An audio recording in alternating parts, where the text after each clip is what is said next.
Welcome to the audio edition of St. Giles in the Word for November 15th. Our readings today come from the New International Version, and we will read Matthew 14 and Leviticus 27. We begin in Matthew. At that time, Herod the Tetrarch heard the reports about Jesus, and he said to his attendants, "This is John the Baptist. He has risen from the dead. That is why miraculous powers are at work in him." Now Herod had arrested John and bound him and put him in prison because of Herodias, his brother Philip's wife. For John had been saying to him, "It is not lawful for you to have her." Herod wanted to kill John, but he was afraid of the people because they considered John a prophet. On Herod's birthday, the daughter of Herodias danced for the guests and pleased Herod so much that he promised with an oath to give her whatever she asked. Prompted by her mother, she said, "Give me here on a platter the head of John the Baptist." The king was distressed, but because of his oaths and his dinner guests, he ordered that her request be granted, and had John beheaded in the prison. His head was brought in on a platter and given to the girl, who carried it to her mother. John's disciples came and took his body and buried it. Then they went and told Jesus. When Jesus heard what had happened, he withdrew by boat privately to a solitary place. Hearing of this, the crowds followed him on foot from the towns. When Jesus landed and saw a large crowd, he had compassion on them and healed their sick. As evening approached, the disciples came to him and said, "This is a remote place, and it's already getting late. Send the crowds away, so they can go to the villages and buy themselves some food." Jesus replied, "They do not need to go away. You give them something to eat." "We have here only 5 loaves of bread and 2 fish," they answered. "Bring them here to me," he said, and he directed the people to sit down on the grass. Taking the 5 loaves and the 2 fish, and looking up to heaven, he gave thanks and broke the loaves. Then he gave them to the disciples, and the disciples gave them to the people. They all ate and were satisfied, and the disciples picked up 12 basketfuls of broken pieces that were left over. The number of those who ate was about 5,000 men, besides women and children. Immediately, Jesus made the disciples get into the boat and go on ahead of him to the other side, while he dismissed the crowd. After he had dismissed them, he went up on a mountainside by himself to pray. Later that night, he was there alone, and the boat was already a considerable distance from land, buffeted by the waves because the wind was against it. Shortly before dawn, Jesus went out to them walking on the lake.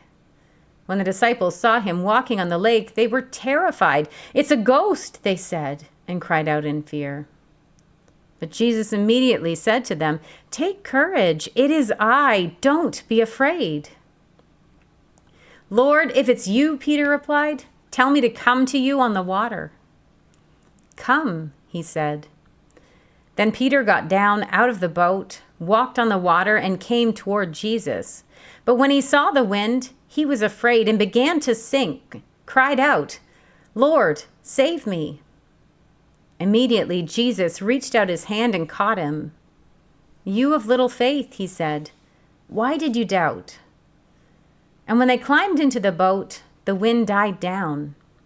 Then those who were in the boat worshipped him, saying, "Truly you are the Son of God."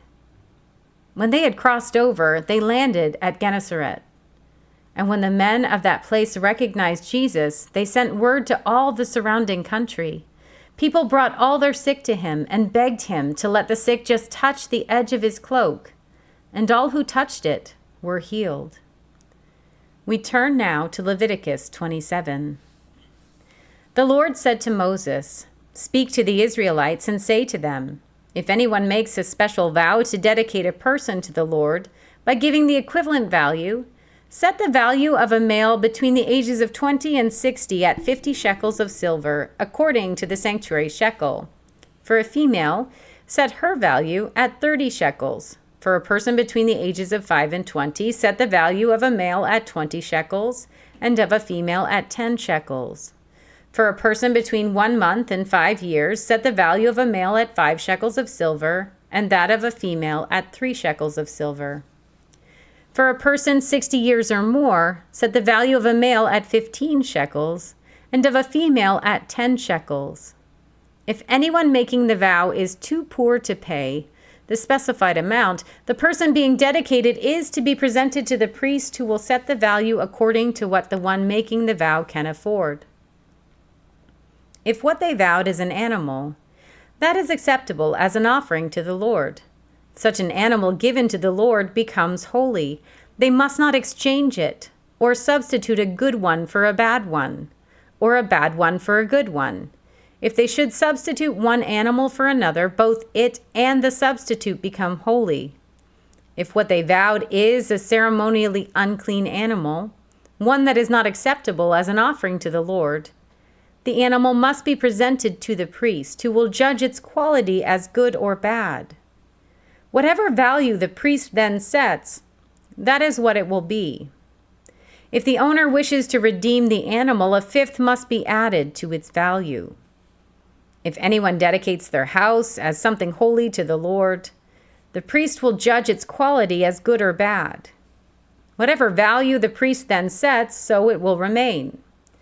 If the one who dedicates their house wishes to redeem it, they must add a fifth to its value, and the house will again become theirs.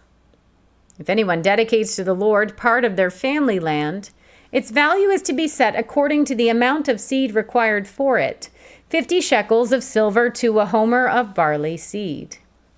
If they dedicate a field during the year of Jubilee, the value that has been set remains. But if they dedicate a field after the Jubilee, the priest will determine the value according to the number of years that remain until the next year of Jubilee, and its set value will be reduced. If the one who dedicates the field wishes to redeem it, they must add a fifth to its value, and the field will again become theirs.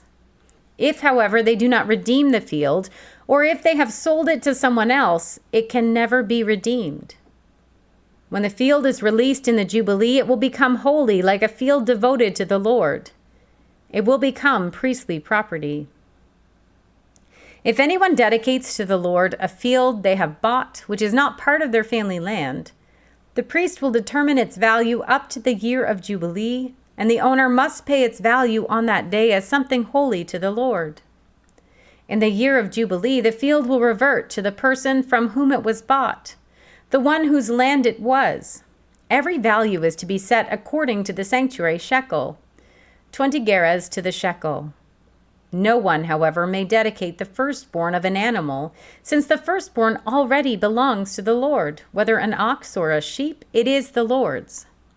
If it is one of the unclean animals, it may be bought back at its set value, adding a fifth of the value to it. If it is not redeemed, it is to be sold at its set value.